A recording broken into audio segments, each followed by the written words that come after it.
Hey guys, this is Jake from Memory Cards, and today I'm going to be bringing you a review of Touhou Genso Wanderer Reloaded on the Nintendo Switch.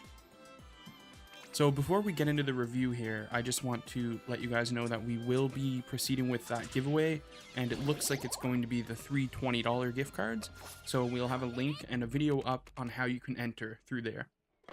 So let's get into the review. そうなんだ。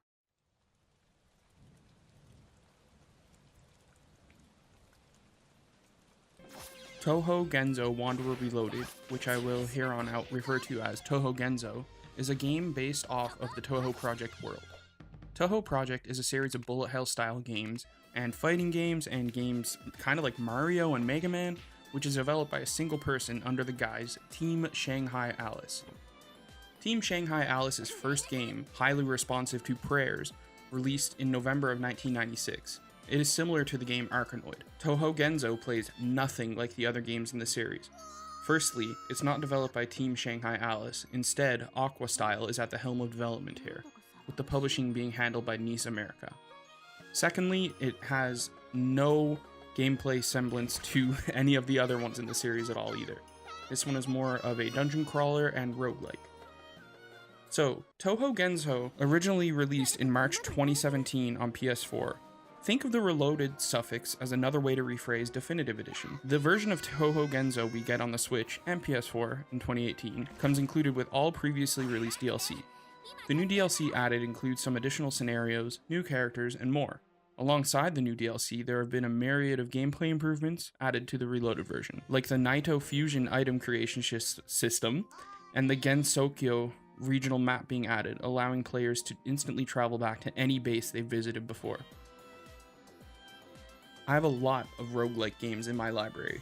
If you've been a member of our community over the past year, you'd see that I play and review quite a lot of them. Touhou Genso takes a lot of common things that make a roguelike, like procedurally generated floors, random enemy placement, etc., and meshes them with the gameplay from dungeon crawlers.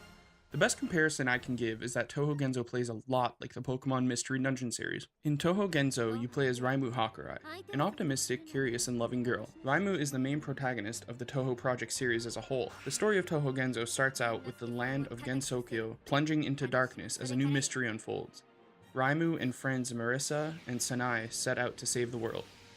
The characters in Touhou Genso really just ooze personality. The dialogue and the way that the characters were written really get fleshed out the longer that you play, and it makes you start to care about the characters and the environment that they're in. The story in Touhou Genso is kind of cliched, it's a bit generic, but I think the main drawing point here is just the characters themselves, and the kind of relationships that you get to form with them over the course of the game.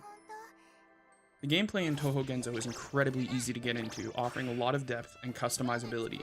Being able to equip your characters with weapons, armor, spells, potions, and items is great.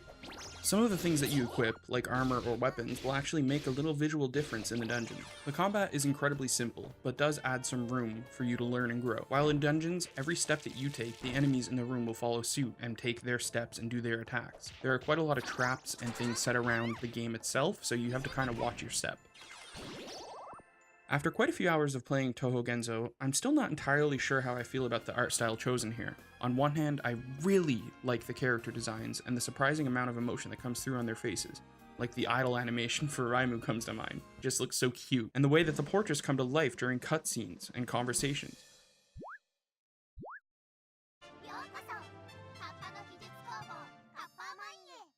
On the other hand, I don't particularly like the backgrounds and the environments that Aqua Style went with. The two seem to clash a bit in my mind, especially in grassy areas like fields. I think part of it is because they seem to reuse a lot of the same assets over and over again. With that being said, areas like Yokai Village seem to blend the two incredibly properly. Like, they just look so meshed well. They look so perfectly and just at home. With everything said and done, Touhou Genso Wanderer Reloaded really seems like a game built for the Touhou Project fans in mind. It seems like there's a ton of fan service happening during a bunch of scenes that just go over my head. That's not me saying that the game is hard to follow, because it's not at all. The overall story told in the game is incredibly easy to follow and comprehend. It seems like every single character in the game wants to talk your ear off, which led me to skipping some of the text here and there, because it went on for so long, talking about what seemed like to me, as a new player to the series, as nothing more than just random conversation. I kind of see it as sometimes during conversations it felt like I was standing beside a friend while they caught up with a friend we just bumped into, without introducing me, so I would just stand on the outside and pretend to be on my phone while waiting for something to happen. So all in all, I would definitely suggest picking up Touhou Genso Wanderer Reloaded on the Switch or PS4 if you're looking for a deep, customizable dungeon crawler type game. So thanks for checking out the review. If you enjoyed it, leave a comment, leave a like, let us know what you thought of the game, and let us know what kind of content you would like to see from us coming up next. We will be having a lot more reviews coming up soon, so keep your eyes peeled. Thanks for watching.